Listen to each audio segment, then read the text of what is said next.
มาอีกแล้วพี่น้องเดี๋ยวมาเบิ่งกันเนาะหามีดก่อนพี่น้องเอ้ย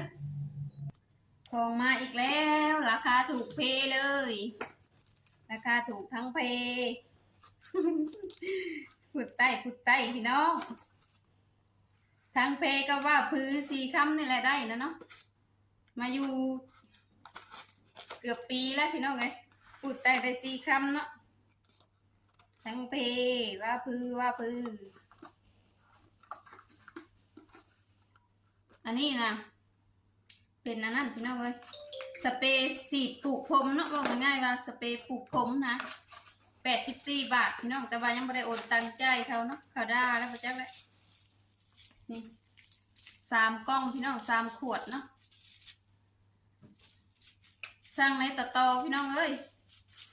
ถ้าว่ามันเห็นผลผมรกผมนาแล้วก็สิใส่ต่อเนื่องอีกเนาะเพราะว่ามันราคามันก็ถืออยู่พี่น้องมันก็สมเนี่ย3 ขวดแบบนี้เนาะเขาบอกว่าฉีดเส้นหัวแล้วก็ย่องนะเอียงก็อันนี้นะเซรั่มดอกอัญชันพี่น้องเลยดีใจแห้งมากกรุงเทพแต่ละปีนะพี่น้องมาไทยแต่ละปีนะแต่หัวผมร่นหัวโปกก็ก็บอกว่าดีใจยังเอาแถวว่า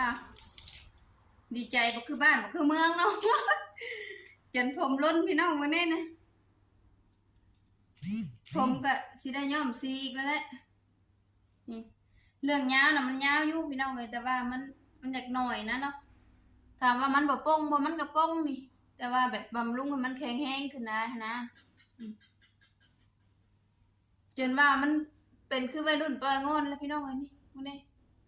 ร่นแล้วมันก็ป้งแบบนี้เนาะบ่แม่นว่ามันสิบ่ป้งเลยนะ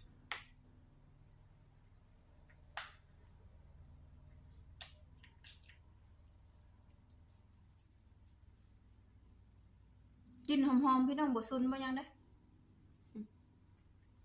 สีใส่บางหัวแตกมันก็สิป้งบ่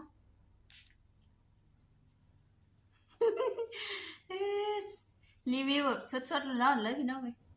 นี่เอาจนมันจุเดียวกับคนคิ้วคุณเนาะเห็นอะไรซะนะมันรักสวยรักงามเด้พี่น้องเลยผู้ใดอยากให้รีวิวสินค้ายังให้ก็ได้เด้อพี่น้องเด้อครับรีวิวเด้อผู้ใดเห็นก็ฝากกดไลค์กดแชร์คอมเมนต์ให้พี่น้องให้สนับสนุนเนาะเดี๋ยวได้เงินแล้วสิซื้อขนมให้กินโอเคพี่น้อง